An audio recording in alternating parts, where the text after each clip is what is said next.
সকলো বন্ধু বান্ধৱী ভাইয়াত বনিয়াদক মোৰ অন্য এটা মিনি ব্লগত স্বাগতম জনালোঁ। বৰ্তমান মই আছোঁ খগৰাপাৰ, এইখন খগৰাপাৰ বৃন্দাবন ৰেষ্টুৰেণ্টৰ সন্মুখত আছোঁ বৰ্তমান। তো আজি ধুনীয়া এটা জেগাত যাই আছোঁ। তাৰে আগতে আপোনালোকক কিলোমিটাৰটো একবাৰ দেখাই দিছোঁ। কিলোমিটাৰটো হৈ আছে বৰ্তমান 540। তো কিমানত ঘূৰি আহোঁ আপোনালোকে পুৰা ভিডিঅ'টো সম্পূৰ্ণ চাই থাকক। এতিয়া বৰ্তমান আহি আছোঁ।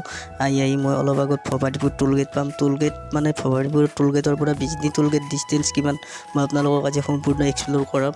তো আপোনালোকে সম্পূৰ্ণ ভিডিঅ'টো বঢ়িয়াকৈ চাই থাকক। এতিয়া বৰ্তমান মই আছোঁ ভবানীপুৰ টোলগেটৰ সন্মুখত।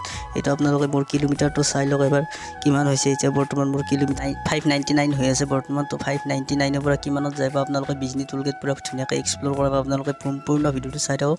এতিয়া বৰ্তমান মই ভবানীপুৰ পাৰ হ'লোঁ। ভবানীপুৰ পাৰ হৈ কিনে হাউলি ফ্লাইঅভাৰখন পাৰ হৈ একদম ধুনীয়াকৈ আহি আছোঁ। আহি এতিয়া মই বৰ্তমান অলপ আগতে চৰভোগ পাই যাম। আজি মানে বেছি ভিডিঅ' কৰি থকা নাই, একদম জল্দি আহি আছোঁ। বহুত দূৰ ডিষ্টেঞ্চ যিহেতু কভাৰ কৰিব লাগিব। তো আজি মই ঘূৰি আহোঁ না নাহোঁ তাকো কোনো গেৰাণ্টি নাই। তো এতিয়া ধুনীয়াকৈ চৰভোগ পাৰ হ'লোঁ। চৰভোগ পাৰ হৈ কিনে অলপ আগতে মই পাই যাম মানিকপুৰ। তো মানিকপুৰ পাই একদম ধুনীয়াকৈ মই এতিয়া কিবা এটা খাব লাগিব। তো পাই গ'লোঁ ফাইনেলি মানিকপুৰ পাই এটা ৰুটি কিবা অলপ খাই লওঁ। মানে কি ৰাতিপুৱাৰ পৰা একো খোৱা নাই। তো ৰুটি খাই থাকোঁতে পৰি গ'ল বৰষুণৰ কাৰণে অলপ ৰখিব লগা হ'ব।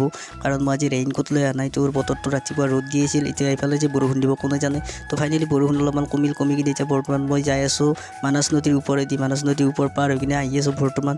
আহি অলপ আগতে পাই যাম বিজনী টোলগেট। এইটো আপোনালোকে অলপ আগত দেখাই পাইছে বিজনী টোলগেট। তো বিজনী টোলগেটকলৈকে আজি কিলোমিটাৰ কিমান হৈছে।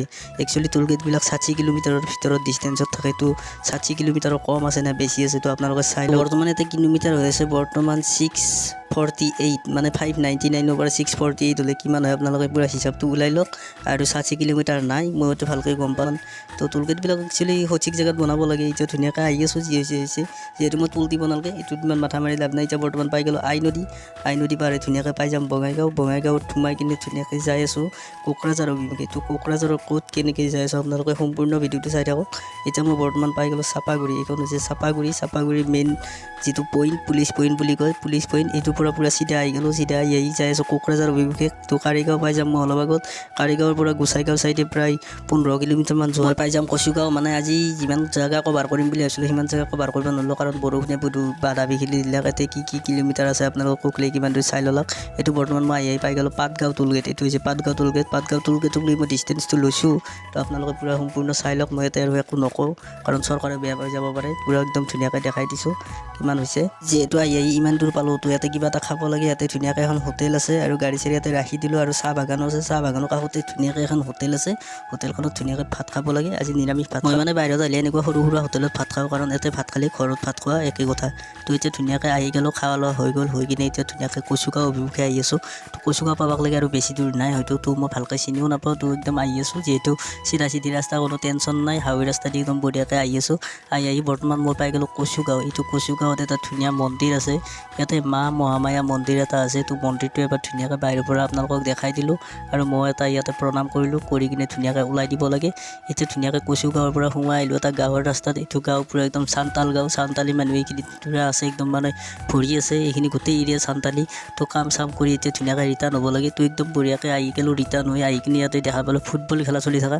তো এতিয়া অলপমান ফুটবল খেলাটো চাই ল'লোঁ। চাই কিনে ধুনীয়াকৈ কি হয় কি নহয় চাই কিনে যাব লাগে। তো যিহেতু বেছি সময় নাই, তাৰ পৰাই পুৰা তাড়াতাড়ি ওলাই দিলোঁ। ওলাই কিনে এতিয়া আকৌ পাতগাঁও টোলগেট পাই গ'লোঁ। পাতগাঁও টোলগেটৰ পৰা ধুনীয়াকৈ চিধা যাই আছোঁ কাৰিগাঁও অভিমুখে। কাৰিগাঁৱৰ পৰা আৰু অলপমান মই কোকৰাঝাৰ ফালে সোমাই যাব লাগিব। সোমাই কিনে তাতে এটা সৰু কাম আছে, কামটো কৰি ধুনীয়াকৈ ৰিটাৰ্ণ হ'ব লাগে। এতিয়া ধুনীয়াকৈ কাৰিগাঁও পাই কিনে কোকৰাঝাৰ ৰাস্তাত সোমাই দিলোঁ। এইটো হৈছে কোকৰাঝাৰ মেইন টাউন যোৱা ৰাস্তা। তো ৰাস্তাটোত সোমাই কিনে ধুনীয়াকৈ যাই আছোঁ। ফাইনেলি মোৰ এতিয়া বৰ্তমান কাৰিগাঁৱৰ কমপ্লিট কাম হৈ গ'ল। হৈ কিনে এতিয়া ৰিটাৰ্ণ হ'লোঁ। হৈ কিনে এতিয়া ৰাতি হৈ গ'ল। আপোনালোকে দেখাই পাইছে আগতে সেই পুৰা গাড়ী লাইট চাইট লগাই দিছে। পুৰা ৰাতি হ'ল, তাড়াতাড়ি যাব লাগে। আৰু পুৰা বিজনীক এতিয়া বৰ্তমান মই যাই আছোঁ। এতিয়া বঢ়িয়াকৈ আহি আছোঁ। এতিয়া আপোনালোকে দেখাই পালে এইটো কাৰিগাঁৱৰ মেইন চকটো পাৰ হৈ কিনে ধুনীয়াকৈ আকৌ হাইৱে ৰাস্তা লৈ ল'লোঁ। লৈ কিনে আহি গ'লোঁ। আহি বৰ্তমান মই বিজনী ৰাস্তাত সোমাই দিছোঁ। তো বিজনী পাওঁতে মোৰ কিমান কিলোমিটাৰ হৈ গ'ল আপোনালোকে ধুনীয়াকৈ চাই লওক। আৰু অহাকালি ৰাতিপুৱা আকৌ যাব লগা আছে গোৱালপাৰা অভিমুখে। তো গোৱালপাৰা হৈ মই গুৱাহাটী পুৰা ধুনীয়াকৈ ওলাই দিম। আৰু আপোনালোকক কি দেখাব পাৰোঁ পুৰা আপোনালোকে মিনি ব্লগটো চাই থাকক। যদি মিনি ব্লগটো ভাল লাগে আপোনালোকে অলপ ফ'ল' কৰি দিব। আৰু যদি শ্বেয়াৰ টেয়াৰ কৰা নাই কৰি দিব। তো এতিয়ালৈ এৰিলোঁ। Tata bye bye, good bye.